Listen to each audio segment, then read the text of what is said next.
Bonjour Lilou, merci beaucoup. Avec joie de pouvoir faire cette interview sur ton tout dernier documentaire qui s'appelle Vivante. Que la force soit avec toi, soit avec nous. J'adore. J'ai vraiment adoré ce documentaire et on suit le parcours d'Elfie, cette jeune femme, et on la voit comme ça évoluer tout au long de ce documentaire. Il y a 12 témoins, des experts. C'est très enrichissant, on apprend beaucoup. Il y a tellement de documentaires en ce moment, c'est vrai que je veux dire, il y a énormément de connaissances qui sont diffusées maintenant, et là on en apprend encore. Donc merci pour tout ce savoir on sent que tu incarnes, en tous les cas que tu as envie de mettre en pratique, et toi-même tu es dans ce mouvement-là de changement. D'ailleurs, il y a quelques années, tu as vécu un grand changement puisque tu es réalisateur cinéaste.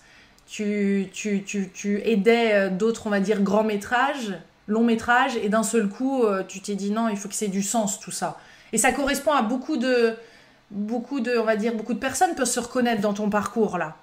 Ouais, absolument, c'est vrai. Pas simple d'un seul coup justement d'être pleinement vivant et d'aller vers cette rencontre-là de soi-même et des sujets qui nous intéressent. Comment tu résumerais parce que tu avais déjà fait Régénération, Révolution intérieure, En liberté. En quoi celui-ci, tu vois, est vraiment différent et important pour toi? Bonne question. En quoi il est différent dans le sens où il nous apporte encore plus de clés pour devenir libre. On veut tous au final être libre, on est tous sur cette quête-là, sur ce chemin-là. Ouais. Par contre, la liberté a un prix, le prix de l'autonomie, le prix de la responsabilisation. Ouais. Du coup, l'idée, c'est de donner et de partager un maximum de connaissances et d'expériences par des experts, par des témoins, par la science, par la biologie, par la médecine, pour donner les clés en fait aux personnes d'être plus responsables, donc plus autonomes, plus libres, par du coup ce principe de l'hormèse. Ouais. Moi, j'aime bien quand je parle de santé, commencer par quelque chose qui est vérifié et vérifiable. Donc, c'est ce principe de l'hormèse qui est un principe du vivant, une loi biologique. Ouais, parle-nous-en, parce que ça, quand même, ça prend de la place dans le film. Tu l'as Voilà, c'est découverte ça. comment, cette loi?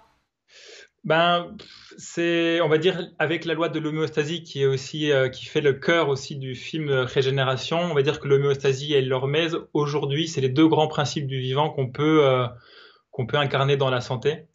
Donc c'est les deux stars pour l'instant, avant qu'on en découvre d'autres. Ouais. Et alors, dis-nous, parle-nous un petit peu plus de cette loi d'Hermès. On la voit en fonctionnement et elle est expliquée par pas mal d'experts. Qu'est-ce qu'elle nous dit, Ouais. cette loi? Le principe de l'hormèse, c'est la capacité du vivant d'un écosystème. Donc, un écosystème, on peut parler du corps ou d'une plante ou d'un arbre. Donc, la capacité du vivant à faire une oscillation autour de son point d'équilibre. Du coup, son point d'équilibre étant, on va dire, sa santé, quoi. Et du coup, essayer d'aller approcher ses limites, du coup, de jouer avec un stress qui est choisi et qui est, voilà. Donc, Induit, quoi. mince. Un stress qui est induit, quand même. Oui, oui, c'est ça. Donc là, c'est vraiment de faire la différence entre le stress qu'on subit, donc le stress de la société qui nous fatigue, et surtout qui est, en fait, c'est aussi un rapport au temps dans le stress. C'est-à-dire que là, Mhm. il va y avoir un pic de stress suivi d'un temps de repos, ce temps de repos étant surtout un temps où on va pouvoir intégrer le stress qu'on a Et vécu. ouais. Alors que du coup, c'est vrai que le stress dans la société, un, il est subi, et deux, il n'est pas à 100%, mais il est à 80%, et il est en fait de septembre jusqu'à août, enfin de septembre jusqu'à juillet, le temps qu'on prenne notre mois de vacances. Donc c'est du coup aussi tout un autre rapport au temps. Ouais. Et voilà. Et du coup, l'idée, c'est aussi de mettre en application ce principe à tous nos corps. C'est pas que de la physiologie, c'est aussi dans notre corps émotionnel, notre corps spirituel.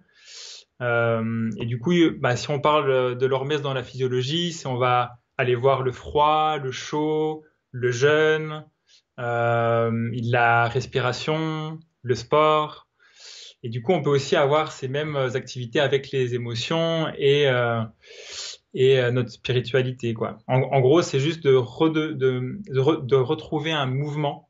Ouais. C'est vrai qu'aujourd'hui, notre société, elle nous couvre tellement que on n'est plus en mouvement et voilà quoi. Du coup, voilà, de retrouver cet élan de vie en nous. Ouais. Et Elfie le dit très bien au début du documentaire. D'ailleurs, je trouve que c'est une très bonne idée de l'avoir introduit et de pouvoir la suivre parce que elle dit j'ai une polyarthrite, je crois. Hein, elle a une C'est ça. polyarthrite et à partir du moment où elle change d'environnement, enfin, je veux dire, quand elle est dans sa bulle, tout se passe bien. Et Voilà. puis dès qu'elle sort et que voilà, il y a une agitation extérieure ou qu'elle change d'alimentation ou autre, tout de suite son corps réagit et là elle retombe, elle rechute, on va dire, d'une certaine Exactement. façon, comme nous tous. D'ailleurs, on peut se reconnaître là-dedans, même si on Ouais, n'est pas atteint d'une maladie, on va dire, visible. c'est vrai. Et du coup, ce qui est très intéressant, c'est que ça va transformer radicalement la définition qu'on a de la santé. Parce qu'aujourd'hui, la santé dans notre société, c'est tu n'as pas de symptômes, ta santé est très Mm. bonne. Tu as beaucoup de symptômes ou quelques symptômes, ta santé n'est pas vraiment bonne. Donc là, du coup, c'est de transformer notre rapport aux symptômes et plus de les voir comme un messager et comme le chemin à suivre, plutôt que, en fait, le symptôme, plutôt que de le voir comme le problème, c'est de le voir comme la solution. Et du coup, de retrouver une certaine humilité envers quelque chose qui est forcément plus grand que nous et voilà, de suivre Ouais. ce chemin-là. Ouais, parce que pas évident de trouver. En fait, tu nous expliques les principes dans le film, et ensuite c'est à nous de créer notre propre recette, on va dire, et de C'est ça. choisir notre voie. Des fois, on ne sait pas par où commencer, on est d'accord, parce que on le Non. voit même par rapport à la transition écologique ou d'autres choses. Je veux dire, il y a une telle, c'est tellement Mais ouais. immense que des fois, on démarre même pas par, on se sent pas à la Non. hauteur presque d'un tel processus. Et c'est là aussi un message pour moi très important et très intéressant, c'est qu'au final, on peut se perdre, on peut penser que le but, c'est de retrouver une santé.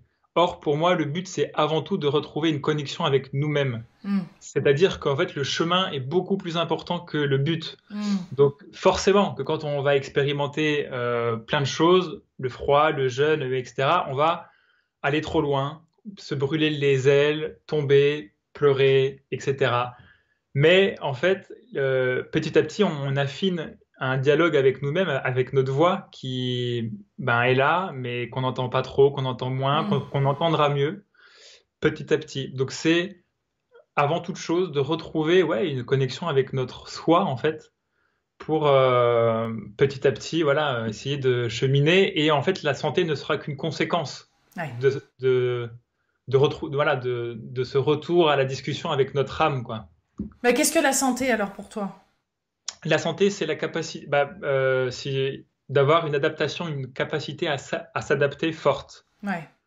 Plus tu as une capacité à t'adapter à ton environnement, donc ton Mm. environnement, c'est plein de choses, c'est du stress, des personnes, plein de personnes, du froid, du chaud, manque de nourriture, etc. Une Plus tu as une pandémie, capacité à t'adapter à ça, hein, une pandémie. voilà. Non, mais c'est ça aussi, des virus, plus au final ton corps joue avec ça, plus ta santé est bonne et forte. Tu as mis en avant Wim, enfin le C'est Hollandais, quoi? The oui, Iceman. The Iceman que j'avais rencontré il y a de nombreuses années en C'est vrai. Hollande. Hein, il va loin dans le processus là, emmener les personnes dans le froid, s'injecter même jusqu'à s'injecter des choses, Ouais. des poisons et arriver à le. Comment tu. C'est impressionnant dans ces processus. Là c'est dans l'extrême ou au contraire on est complètement au cœur du sujet? Comment ça dans Bah, l'extrême dans son entraînement, ou l'entraînement qu'il Ah, fait aux autres. non, lui, on va dire aussi que sa vocation, c'est de transmettre son message et aussi d'assurer que son message est entre guillemets vrai. Et du coup, pour qu'il soit adoubé, on va dire, il faut qu'il passe par la fameuse case de la science. Aujourd'hui, on est un peu tombé pour moi dans le scientisme. C'est-à-dire que si la science ne l'approuve pas, ça n'existe pas. Ça ne... Donc voilà, lui, c'est à la fois, c'est sa force à lui, c'est d'être passé par cette case-là et d'être pleinement vu par la science. Donc forcément, voilà, il a entraîné un groupe de personnes pendant 10 jours. Et du coup, ils se sont fait injecter une bactérie qui normalement crée de la fièvre, des maux de tête, etc. chez tout le Vomissement. monde. Hmm. Et du coup, pour la première fois, dans ce groupe de personnes, il y a eu 100% de réussite sur le fait qu'il n'y ait pas de symptômes chez ces personnes-là. Donc ça montre bien que on arrive à jouer sur notre physiologie assez rapidement et sur les inflammations, comme il l'explique.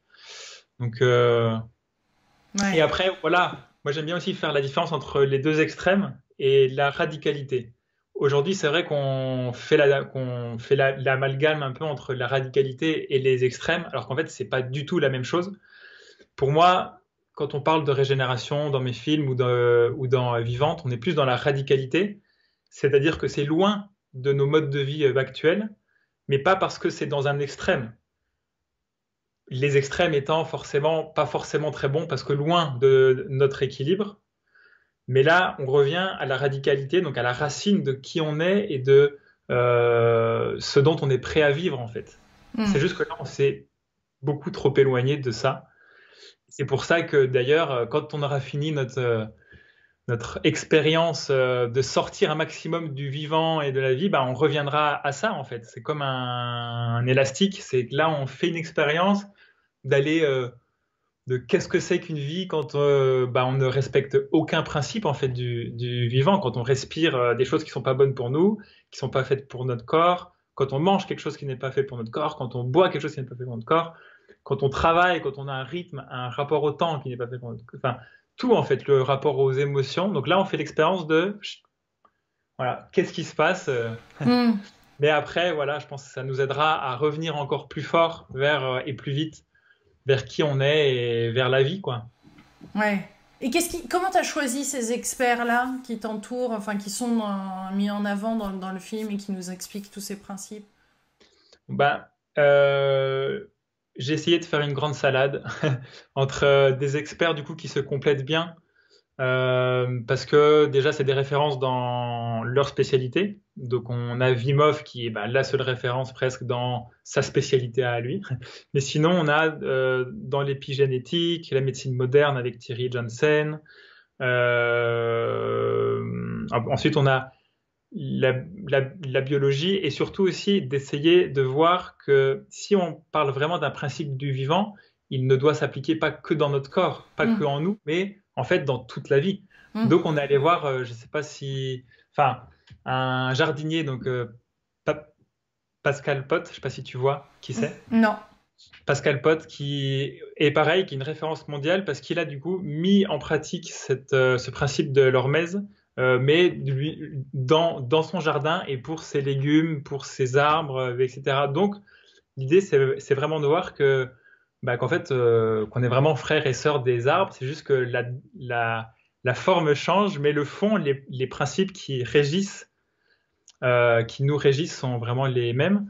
Donc voilà, et après, en plus de ça, il y a aussi des témoins qui nous racontent leurs histoires et de voir comment est-ce que eux ont cheminé. Parce qu'au final, c'est vrai que c'est intéressant. Aujourd'hui, la valeur, en tout cas, du témoignage, elle en a pris un coup, surtout dans la médecine actuelle où aujourd'hui, il y a quelqu'un qui peut dire ah ben oui, moi j'ai guéri de ça alors que c'est censé être une maladie incurable et tout. Oui, mais toi, tu es juste une personne. Machin. Alors qu'en fait, pour moi, si ça s'incarne dans une personne, ce qui est à remettre en cause, c'est pas la personne et son chemin, mais c'est plutôt nous. En fait, dans notre compréhension, il y a quelque chose à trouver et à chercher dans cette expérimentation-là que elle a faite.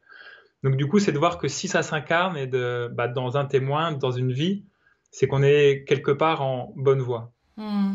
Ouais, donc pour toi, l'auto-guérison est tout à fait naturelle. En fait, c'est la vocation du vivant de s'auto-soigner, de s'auto-équilibrer en fait. Comme on le dit dans Régénération, ça c'est un peu le principe de l'homéostasie, c'est qu'on est constamment en élan pour retrouver notre santé, pour retrouver notre équilibre, et ça, qu'on le veuille ou non, en fait.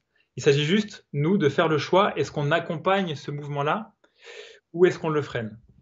Ouais.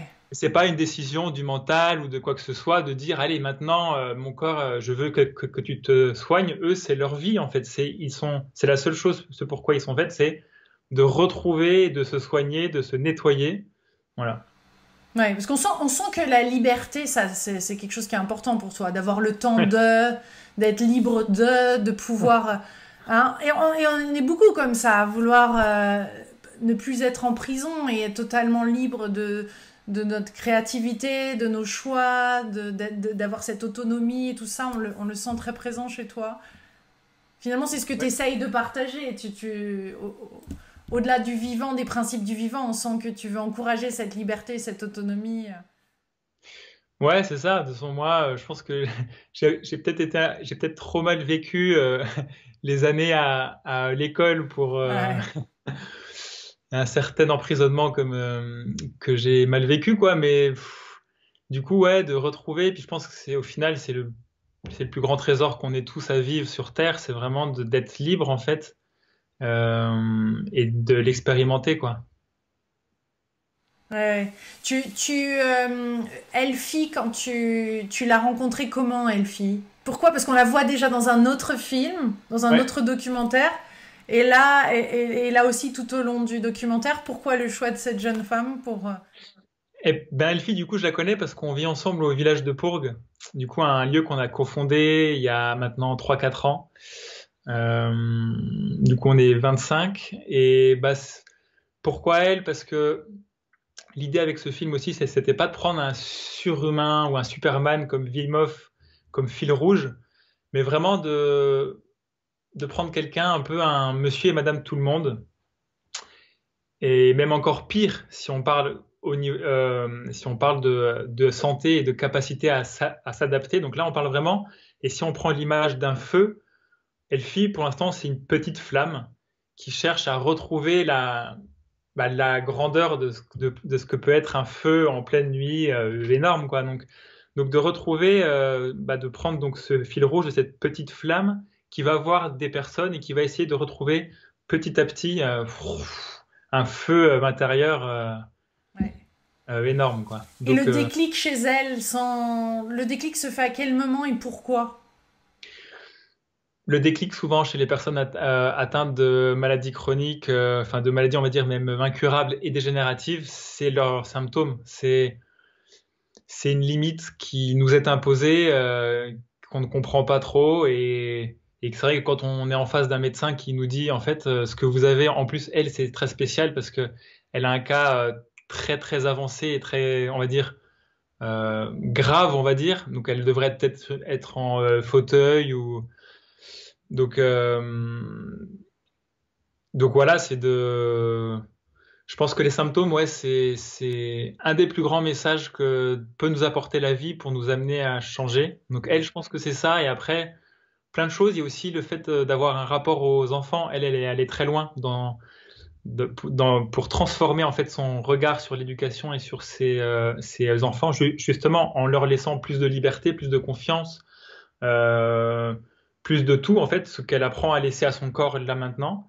Mais du coup, elle n'a pas eu de mal à faire des parallèles et des ponts parce qu'en fait, c'est la même chose, en fait. La confiance qu'on apprend ou qu'on réapprend à avoir envers notre corps, eh ben, c'est le même chemin qu'on peut faire avec nos enfants, avec les sols aussi, plutôt que de les injecter de pesticides, de ceci, de cela, d'essayer de profondément les rendre forts et résilients, du coup, par ces principes-là, ben, pour qu'ils retrouvent une autonomie et une liberté. Non, parce que le déclic, il est pas. Il y a les symptômes, et puis après, il y a le processus qu'on va choisir à un moment Mm. consciemment de ne plus dépendre de l'extérieur et C'est ça. d'aller. C'est que là, c'est quand même une autre forme de déclic. C'est-à-dire que beaucoup d'entre nous, on va trouver des pansements à ces symptômes et on va pas vraiment chercher la vraie racine ou la vraie raison, ou sinon on s'en sent pas les capacités même. Mm. Il y C'est a vrai. plein de choses qui sont en jeu là. Mm. Bah, elle avait tout essayé, toutes les solutions dites extérieures. Le truc, c'est qu'avec ce genre de maladie-là, les pansements, ça ne marche pas ou ça ne marche qu'un temps. Du coup, là, encore une fois, c'est qu'elle n'avait pas trop le choix. Pas trop le choix Ouais. Donc elle d'aller voir montre encore plus l'exemple. profondément. Ouais. Parce que c'est pas seulement un film pour ceux qui ont eu une maladie, clairement. Non, c'est ça. J'ai aussi pris du coup des exemples. Il y a deux sportifs Ouais. qui mettent ça en application et voilà. Et au final, c'est vrai que dans le sport, on a communément comment dire, des inflammations, c'est vrai qu'une fois que tu fais une course, une fois que tu reviens de je sais quel effort physique très fort, eh ben, on peut avoir plein de courbatures ou d'autres. Et eux, c'est vrai qu'en, bah voilà, comme je dis, en accompagnant ce mouvement du corps vers la santé, vers son équilibre, bah, eux, voilà, ils avaient rien de tout ça. Et du Ouais, coup, ils arrivent avec un âge ben, plus ou moins avancé, je crois qu'ils ont 40 ans, à faire quand même des performances top, quoi. ouais. Moi, ça m'a inspiré de démarrer le jeûne intermittent.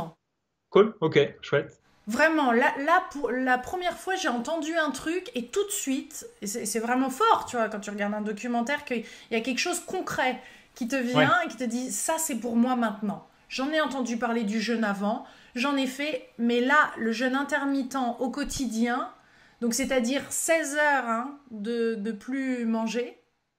Ouais, en fait, moi, j'ai même pas envie trop de parler de chiffres. En fait, Ouais, le jeûne intermittent, c'est de pas manger le matin et d'essayer de pousser un maximum. Donc, il y en a qui mangent 2 fois, donc à partir de 14 heures et une fois le soir. Il y en a qui mangent même que une fois.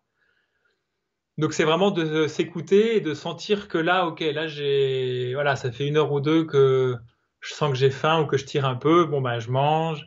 Voilà. ouais, ouais. Donc il n'y a pas trop de chiffres. Encore une fois, c'est ça qui est très difficile à. Et moi, même quand j'avais fait mes tournées dans les cinémas, c'est vrai que les gens, souvent, ils veulent des chiffres, ils veulent une recette.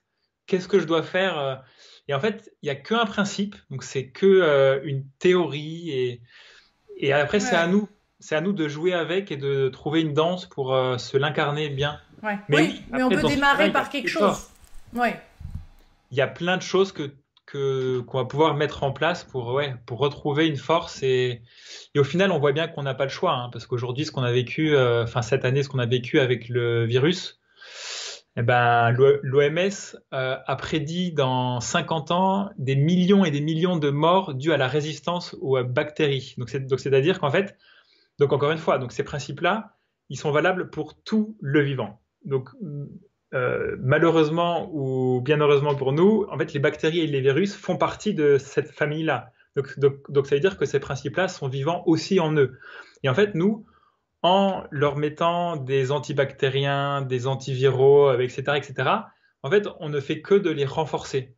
Et comme eux, ils ont une durée de vie beaucoup plus courte que nous, donc pour certaines bactéries, c'est 20 minutes, en fait, ils vont pouvoir transformer leurs gènes et s'adapter et intégrer en fait le stress qu'on leur a mis beaucoup plus vite.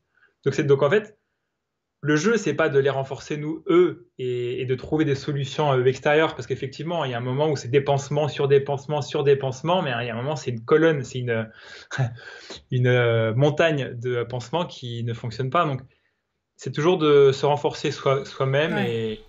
et point, en fait. Il y a pas de, ouais, Ouais. On sent d'autres que solutions. on sent que tu feras peut-être d'autres documentaires après par rapport à l'habitation ou d'autres sujets comme ça qui sont autour, non?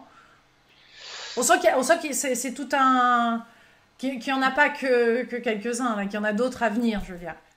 Ouais, ben c'est vrai que je me questionne. Je me questionne. Là, en ce moment, je suis en train de construire ma maison autonome, donc c'est pareil. Donc, en fait, c'est d'essayer de mettre ces principes-là dans la construction. J'ai essayé à peu près de les mettre, mais c'est la même chose. C'est vrai que ça change du coup le rapport à la construction. C'est d'avoir une maison qui a une capacité en adaptation très très forte. Donc qu'il fasse moins 70 ou plus 50 dehors, l'idée c'est que l'intérieur ne change pas ou peu. Ouais. Qu'il y ait beaucoup de pluie, pas trop de pluie, enfin, etc. Donc ouais, après c'est clair qu'en fait que quand on commence à toucher au principe du vivant, en fait, ben on peut raccorder ça dans plein de mondes en fait, dans le monde de l'éducation, la santé, l'architecture, le vivre ensemble, l'agriculture, les jardins, enfin dans plein en fait dans tout ce qu'on fait, parce que forcément que ce qu'on va faire n'est qu'une manifestation, on va dire, de la vie et de ces principes-là. Ouais. C'est quoi pour toi le luxe alors? Moi, le luxe, franchement, c'est de vivre à mon propre rythme. Ouais. Et à Pourgue, c'est un peu ce que je dis, c'est que j'aurais jamais arrivé à ce luxe-là, en fait, à cette, comment on dit, à ce mode de vie, et ouais, à cette, je sais pas, pour moi, de vivre à mon propre rythme, c'est de me réveiller quand je le souhaite. Ça n'a pas de prix, moi. Bah non, ça c'est clair, mais ça c'est clair, voilà. Mais pour ça, par contre, pas d'autre choix que d'être autonome. pour avoir une maison qui te demande pas de facture, donc qui te demande pas d'aller travailler à l'extérieur, d'avoir un corps qui soit bien pour pouvoir faire des choses et pas payer des remèdes extérieurs. Enfin, faire plein de choses qui tendent vers une autonomie. Ouais. Pour retrouver ce luxe, ouais, de vivre à son propre rythme. Si j'ai envie de penser pendant une semaine, bah, je le fais. Si j'ai envie de dormir pendant une semaine, je le fais. Si j'ai envie de faire du sport pendant une semaine, je le fais. Enfin voilà. Après, il y a toujours des limites à ça. Ça, c'est vraiment de tendre vers ça. Mais après, il y a forcément toujours des choses qui nous sont imposées, comme les saisons. C'est vrai que quand on tend vers une autonomie en alimentation, voilà, les arbres, les fruits poussent et sont prêts à être cueillis. Bah, c'est maintenant qu'il faut le faire, quoi. Ouais. C'est pas dans une semaine ou quoi. Mais on réduit, voilà, les choses qui nous forcent, Ouais. nous poussent à l'extérieur de nous-mêmes. Non, mais tout comme sur YouTube, tu vois, je vais comparer ça à YouTube, mais on voit ta bande-annonce, et avant, tu sais, il y a des annonceurs et des publicitaires. Moi, ça Oui. m'agace, comme je sais pas Ouais. quoi, qu'il y ait C'est des vrai. pubs. Ça m'énerve les pubs sur YouTube, là, avant les vidéos, tu peux pas savoir. Et on doit, tu vois, et je me dis, il y a des pubs pour anti-cancer, pile avant la bande-annonce de ton film, tu vois. Mais, Ou des pubs pour acheter, je sais pas quoi, une formation d'infopreneur avant mes vidéos. Et j'ai... Alors, moi qui n'ai pas sponsorisé par YouTube ni rien, tu vois, on a ça autour de nous. Ça fait partie de... Comment, tu vois, donc... Comment faire là? Parce que ça te fait pas bizarre d'avoir justement une vidéo sur des médicaments juste avant ta vidéo? On a l'impression de pas être au contrôle là. C'est-à-dire qu'il y a le lâcher-prise, il y a ce lâcher-prise à faire et tu vois, d'accepter aussi ce qui est dans la société autour de nous et faire avec, ou on a vraiment... je veux dire, qu'est-ce que tu as appris de ce film qui permet de, quels que soient ces éléments-là, ben nous, we thrive, comme on dit en anglais. C'est-à-dire que nous, on fait ce qu'on a à faire quand même et on se laisse pas arrêter, ni démonter, ni... ben, ce que j'ai appris de ce film-là et en même temps de mes autres films et surtout de notre révolution intérieure, c'est que j'ai tellement à m'occuper de moi-même et de mon cercle proche que au final, toutes ces informations-là, parce que c'est vrai qu'aujourd'hui on est en sur-information, et en plus c'est des informations où on a très peu de champ d'action sur elles. Donc en fait, c'est très dur de rester souverain et maître face à tout ça, face à ces vagues de mauvaises informations. Donc moi, ce que ça m'apprend encore plus et ce que ça me pousse encore plus, c'est juste de continuer mon chemin et de faire ce que j'ai à faire, et qu'il y ait des pubs avant ou après ou plein milieu d'un message c'est vrai, qui est presque opposé à ça. Ben, c'est comme ça en fait. Moi, ce que je disais souvent dans les salles après Régénération, c'est que c'est pas des films qui sont contre une médecine, c'est pas des films qui s'opposent à une médecine. C'est vraiment des films qui sont, en fait, pour moi, si la médecine actuelle a tant de pouvoir, et c'est que elle est à l'image en fait des citoyens. Donc plus les citoyens, enfin moins les citoyens sont autonomes et veulent être responsables, plus ils auront une médecine qui tend à être une médecine qui est de la symptomatologie et une médecine qui est presque qu'une médecine de l'urgence, on va dire. Et en fait, et au contraire, plus on a des citoyens qui veulent essayer de retrouver une autonomie et une liberté, plus on aura une médecine qui sera une médecine de fond et qui réglera plus le terrain, donc la résilience du corps, plutôt que de s'intéresser à l'urgence des symptômes.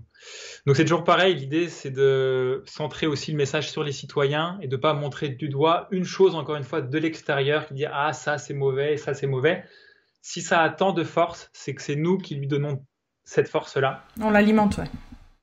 Voilà, donc voilà, c'est pas facile. Après, voilà, moi, ce que je fais pour me protéger de tout ça, c'est que je me suis créé avec Pourg, c'est une petite oasis, une petite bulle qui me fait beaucoup de bien parce que voilà, on vit à notre propre rythme, on expérimente ce qu'on a envie de vivre dans plein de choses. Donc, et tu voilà. le recommandes ça justement parce qu'il y en a de plus en plus qui font partie ou qui créent des villages, des éco-villages et autres, et communautés. Pas simple, hein. On a vu l'exemple d'Euroville ou de d'autres choses où il y a les égos aussi qui peuvent être là, s'y mêler, des avis différents. On a nos parties blessées aussi forcément qui échangent. On sait que des personnes qui ont été vers la spiritualité ou l'écologie ou autre l'ont peut-être fait avec des blessures qui étaient là présentes au départ. Et hein, c'est intéressant de voir ce qui peut remonter à la surface dans ce genre d'échange et justement parce que là vous êtes en 25, c'est pas nombreux, donc c'est de la proximité. Ouais. Après, c'est clair que le vivre ensemble, c'est pour moi un des outils les plus puissants de connaissance de soi. Donc c'est clair qu'il faut être prêt et c'est un miroir constant envers soi-même en fait. C'est vrai que l'autre est un miroir qui nous reflète plein de choses de nous-mêmes, donc il faut être prêt aussi à les regarder et à changer quoi. Mais moi c'est vrai que le futur tel que je le vois, c'est plein d'oasis, plus ou moins autonomes et plus ou moins en relation les unes avec les autres. Donc c'est quelque chose qui est décentralisé et voilà, chacune avec leur culture, leur manière de faire, etc. Mais après, ouais, moi c'est clair qu'il y a 4-5 ans, j'avais vraiment vécu cette schizophrénie, on va dire, entre faire des films, ou même encore plus tôt, enfin faire des films ou lire des livres ou côtoyer des gens qui m'inspirent, et au final de revenir moi à une vie que je n'incarnais pas. Donc c'est vrai que d'incarner un truc, moi c'est quelque chose, je l'ai senti assez vite. Et même avant notre révolution intérieure, quand j'étais sur Paris et que je lisais plein de livres, que je faisais plein de voyages en stop à droite à gauche, et que je revenais sur Paris pour faire des pubs pour du poulet ou je sais pas quoi, j'étais là et c'est vrai que je sentais que je me faisais beaucoup de mal à essayer d'avoir une négociation avec mon âme de voilà, là c'est que 3-4 mois, après je repars. Ouais, on essaye de se rassurer, ouais. Et à la fin, même 1 mois par an ou 2, c'était super dur. Quoi. Ouais, donc on le sent clairement, on a des phases comme ça vient petit à petit, puis à un moment c'est plus possible. Voilà, ouais. Parce qu'on s'en veut des fois de voir, parce qu'il y a tellement de choses à faire, tant au niveau de l'écologie que notre façon d'habiter, de fonctionner au quotidien, de manger, de tout. La liste est tellement longue quand on écoute tous ces documentaires et les interviews et autres que c'est là où, à un moment, on s'engage complètement, je crois. Et on le sent venir. Ouais. Et petit à petit, là, ça commence à changer sérieusement. Avant, c'est juste de l'effleurage. C'est ça. Ouais. En tout cas, merci beaucoup pour ce magnifique documentaire. On met les liens de la bande-annonce, tout ça dessous. Et j'encourage tous ceux qui ont regardé, co-créateurs, co-créatrices, à diffuser cette interview, diffuser la bande-annonce, parce que c'est des magnifiques messages. Il est très très bien fait, donc merci. Merci de t'y tenir et d'aller au-delà des différents obstacles que tu as pu rencontrer, financiers ou autres, ou du temps, parce que ça demande quand même un sacré engagement aussi de créer un film, donc bravo. Merci Alex. Génial. Merci beaucoup à toi de ton temps, de tes questions. Avec joie.